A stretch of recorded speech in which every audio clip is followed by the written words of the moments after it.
We are ready to go. Say hi, Don. Hi, Don. There you go.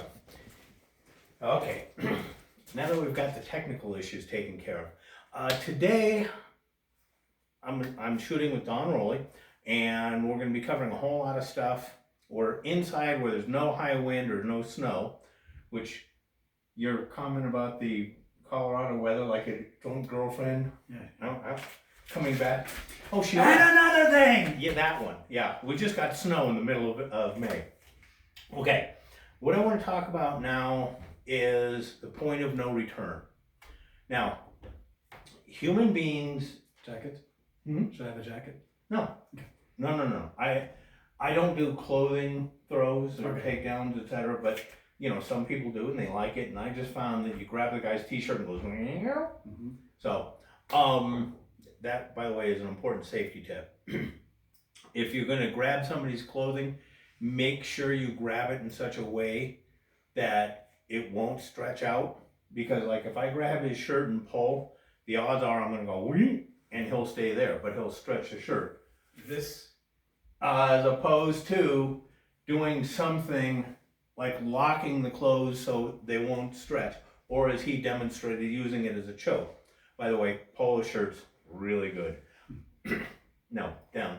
Anyway, point of no return is human beings exist in what I call a cone of balance. Now, the weird thing, actually put your feet together if you would. Okay, now, the reason I call it a cone is up here there's a much bigger area that he can move. Now, he can also counterbalance and move outside the cone. So, yeah, like, but if you extend the leg and, okay, that does it too. But if you lift the leg, you can lean forward. Lift the leg. No, there you go.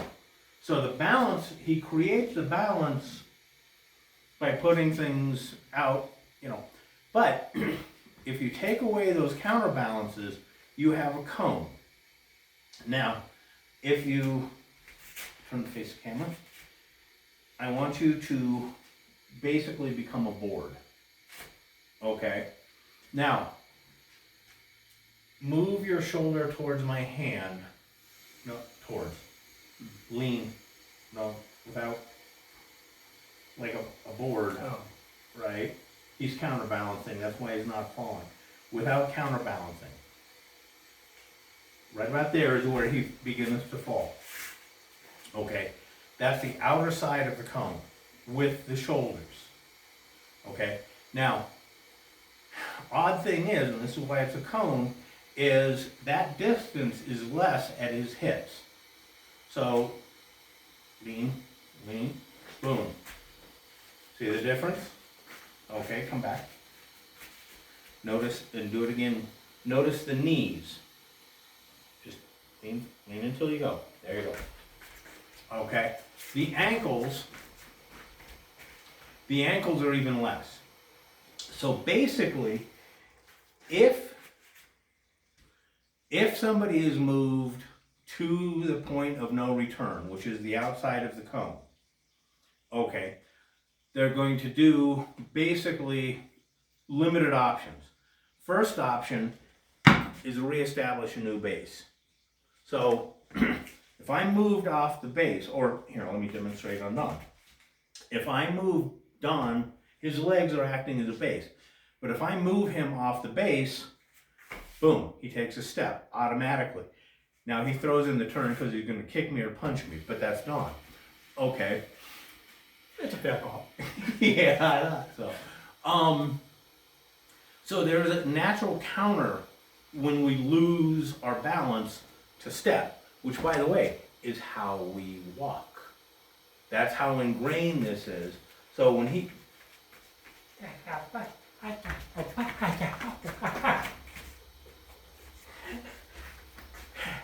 I really do enjoy doing these videos. But that's how babies learn. Yes.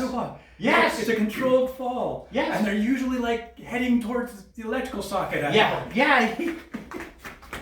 Well, as Iron Man says, you're not wrong. But so really, it is instinctive for us to put our foot forward, right? Now, what's harder to do is to put our foot sideways. And that's, backwards is also, what's really difficult is to get that diagonally. Okay? That should tell you something about which directions you want to move somebody to get to the point of no return. Now, the thing is, we'll go into this in another video about the difference between throws and takedowns. A big part of doing both is moving somebody to the point of no return so he takes a step. Okay? Well, you don't have to throw the guy down to the ground. You just need to move him to the point of no return. And at that moment is when you begin to counter. You stop pushing and shift your attention to keeping him from countering.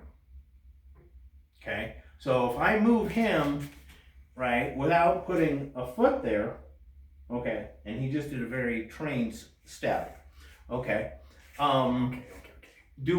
basically if I'm moving the boom, okay, so that's going to be an automatic thing unless I put my foot here. So then I'm not going to go all the way. I start him moving and my foot here is there to sabotage his counter. Now, the initial counter is going to be a step. Okay, guaranteed. If that is not good enough, I'm going to need you to step out of the way.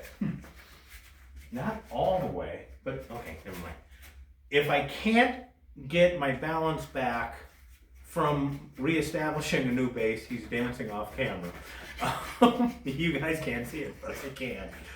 But if I go this way and I can't quite get there, that's where I start counterbalancing. I start, waving my arms around trying to catch myself. That's one. So first, I try and reestablish base. Second, I try and slow things down by counterbalancing and then reestablishing the base.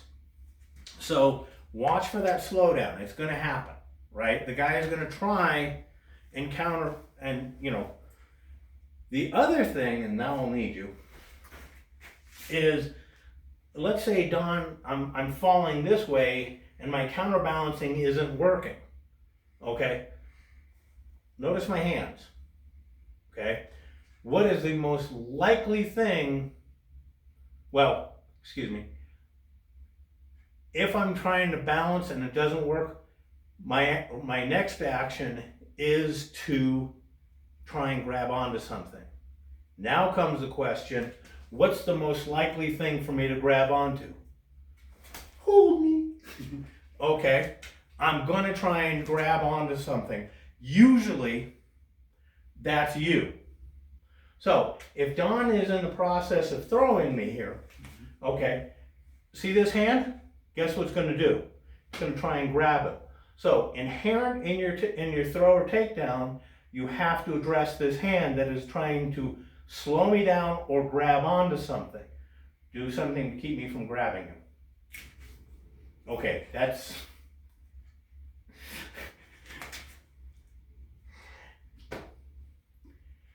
that is really, really, really good. Okay, and God, it's one of my favorite things. I used to love pulling people down into the head. Okay, because the reason that is so damn good is that anything I was going to grab onto, I'm now getting thrown away from. So yes, that is a very valid counter if you don't mind hurting the guy. No. Sometimes it's your job not to hurt somebody. Okay? The other thing is, oh God, we're talking drunken Uncle Albert at the family reunion. Aunt Bessie has said, could you go, or your mom has said, could you go take care of Albert? And if you fuck him up, Aunt Bessie is going to get pissed. Okay? So, tempting, but, right? So, I'm here. Now, if he continues to take me down that way, all I'm going to do is grab. All right, hang on. All I'm going to do is try and hang on to him. I'm going to grab onto him. So, his first example was to pass me over. And that is a very good technique. Go ahead and do it. Boom. See, now I can't grab onto anything. Okay. That's one way to do it. Now, I typically like to pass the hand down. So sweep that way, which also, if you do it right, can add to the acceleration of the fall. And Oh, you evil bastard, you. Yeah, that's on the table too. Okay, now the reason why I say evil bastard is I'm going this way. Go ahead and do that. Now turn and face the wall. Yep. Bam. Okay.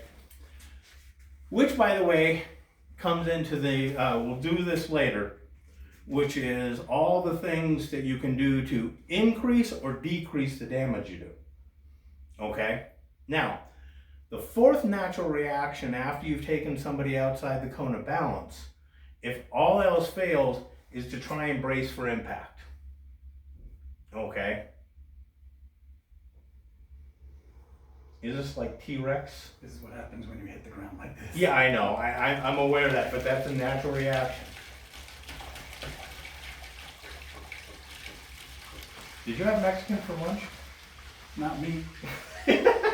Okay, plumbing. That's one of the things that happens when you're in the basement. Now, remember making him kiss the wall? Okay. If This is the extent of the. no. This is the Okay. filming zone. That's the extent over there. Okay. Here's the thing, and part of the reason why I prefer the down, okay, although you can do it from up, okay, and that is if you want the guy down on his belly without hurting him, okay, you take away one of those braces. So if I'm here, there's a chance, yeah, I'll break my wrist when I go down. There's also a good chance I'll soften the blow, okay? But you take one away and you create a pivot, okay? So if I'm here, okay, and let's scoot up a bit here, okay, if he takes this arm away, okay, takes control, now if he spins and screws down, okay, I'm going to go down like this, but don't let go. Okay. Boom. Okay. Right now, you know, he can either lock me up or cuff me. But the idea is when I only have one, I'm going to end up falling down onto my belly. Okay? I'm going to go face first. So, one of the things that I really, really recommend you do is play with the idea of the point of no return. It is something that once you understand it, once you have an understanding and a grasp of the application, you can really, really start to control how much force you do. Okay? Whether or not you got to hurt him or you choose not to. But again, ground him into, once you get him past the point of no return, gravity takes over. And your job is to keep him from getting control back. Yeah, go. In Japan, we learned stemiwaza, sacrifice strokes, sacrifice techniques. Really? Okay. In other words, you go to the ground and you take him to the ground, but you're in the better position. Oh yeah. That is an art unto itself, and Right. I love it. And the thing that I was told is that to really get good at stemiwaza, when you are the uke for the person doing a throw, Yeah. don't be thinking about what you're going to do after class or anything like that, but realize when you hit the point of no Yes. And I will add to that, and thank you for bringing that up, because that's an important thing. On your safety, okay, know where your point of no return is, a point of no recovery, and also recognize that once you hit it, it's time to quit trying to get back up and prepare for impact. That's step one. And thank you for bringing this up. That's really, you can tell I'm excited. The other thing is learn to recognize when you are heading towards the point of no return too fast. If he pushes me slow, yeah, I can reach the point of no return, right? And okay, time to change my mind. But if he pushes hard, wow, I need to reestablish base immediately, right? Don't worry about fighting the force. Shift your attention to reestablishing your base. So thank you for bringing that up. That's good. So that's it for today. Thank you so much. Yeah, that's the thing.